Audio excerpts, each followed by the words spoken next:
Kane breaks records, Dybala offered to the Premier League, Liverpool to raid Leipzig, a transfer roundup, and today's Emoji Mondays will be coming up in the next few minutes as I'm your host Matt Froelich, you are the OneFootballers, and this is the Daily News.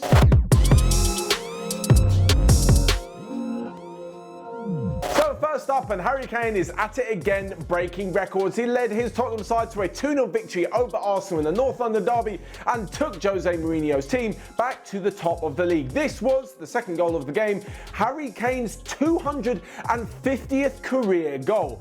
This means that he reached that record faster than anybody else apart from Lionel Messi. Faster than Ronaldo, Lewandowski, Aguero, Shearer, any striker, you name him, he's done it quicker and certainly put himself among the elite strikers. On top of this, it was his 11th goal in North London derbies, meaning that he is now the record holder there too. And on top of this, he is now level with Mesut Ozil for the quickest to 10 assists in a Premier League season after just 11 games. As for the match, well, it was a lot of huff and puff from Arsenal, but really no end product as Jose Mourinho's defence held solid. And then on the counter-attack, scored two brilliant goals with Heung-min Son and Harry Kane. As I said, it did take Tottenham back to the top of the Premier League, where they were joined by Liverpool, who put 4 past Wolves as fans were back at Anfield, making some noise and giving Jurgen Klopp's team all the support that they needed to put together a fine victory. Next up though, and to Juventus forward Paulo Dybala, who under Andrea Pirlo isn't exactly having the best of times. Last summer, 2019, it looked like he was this close to a switch to Tottenham. That didn't happen. He got back into the team under Maurizio Sarri, and now this season he's only started in 6 games in all competitions. Obviously, Pirlo and Dybala, their styles don't exactly match, and it looks like he could be on his way to the Premier League. Apparently, his agents have been offering his services to the traditional top 6 in the Premier League, so Arsenal, Spurs, Chelsea, United, City and Liverpool, and he could make the move to one of them. Now, if you look down the list, I'm struggling to think of any team that is within that range of needing him and being able to sign him. I think Arsenal could definitely do with Dybala. I'm not so sure he'd join them at the moment. I don't think he's needed at Liverpool.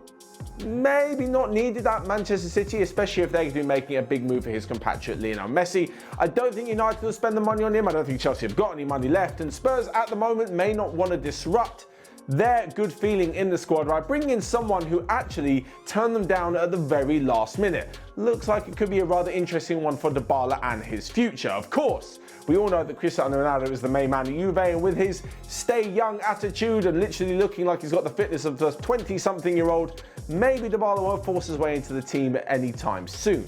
Moving on though, and to Liverpool, and I mentioned that they won 4-0 against Wolves, but apparently Jurgen Klopp is still interested in bolstering that back line. They've got a few players returning from injury, the midfield and the attack are looking far more solid, but in defence, the long-term injuries to Joe Gomez and Virgil van Dijk are really causing a problem. I think Fabinho has filled in absolutely brilliant at centre-half, but he's still a defensive midfielder. In an ideal situation, Liverpool would have top-class centre-halves, allowing Fabinho to move ahead into the midfield. Jean Matip also had a brilliant game, but there are 2 names on Jurgen Klopp's list back in the Bundesliga. One is Dayot Upamecano and the second is Ibrahim Konate. Both of them fantastic young centre-backs at Leipzig, and honestly, they're not going to cost a crazy amount of money.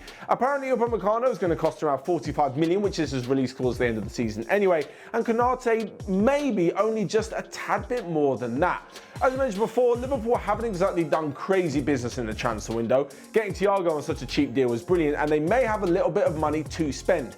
Whether or not they want to go ahead and sign 2 brand new unbelievable centre-backs and then have to deal with the question of having 2 of them on the bench when Gomez and Van Dijk are back, and then of course they're still going to have the likes of Matip. They may be blocking the path of Nat Phillips, Al Williams as well. It's going to be a difficult decision, but certainly if you're going to be a top team and challenge for all 4 trophies, they need a little bit better cover.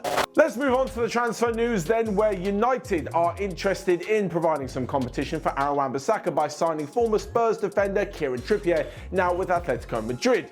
Along with the United news, Jesse Lingard is hoping to boost his chance of making the Euro 2021 England squad by leaving Old Trafford in January and finding a place where he can play some regular football, not just appear every now and then in the League Cup. The same thing goes for Harry Winks as well. Somehow he's managed to get in the last few England squads despite the fact he's clearly not a favourite under Jose Mourinho, and he may also leave the club to get regular playing time. And lastly but not least, someone who has definitely left their club is Jesse Rodriguez. Remember him? He's actually only 27 years old, and he's just left PSG because they've terminated his contract. Let's move on then to your Friday feels, which is where you guys test your footballing predictions down in the comment section below, and so many of you got them right, but unfortunately I can't call them all out. So before you say, Matt, you didn't call mine out, you now know the reason why. Anyway, Milan Colli, first up, guessed that Dortmund would be involved in a draw this weekend, a 1-1 draw against Frankfurt. Ruda Chakraborty guessed that Harry Kane and Heung-min Son would both be on the score sheet. That was a fantastic prediction from you. And Mohamed Sarfaraz guessed that Real Madrid would edge Sevilla by 1-0. So finally, we come to this week's Emoji Mondays. This is where we throw a couple of emojis down over some of the weekend's hottest action, and the best pair for this weekend, I'm giving it to Christian Benteke. Now I know what you're thinking, Matt, this is ridiculous. Absolutely strange decision. The man scored 2 goals against West Brom. Put some respect on his name.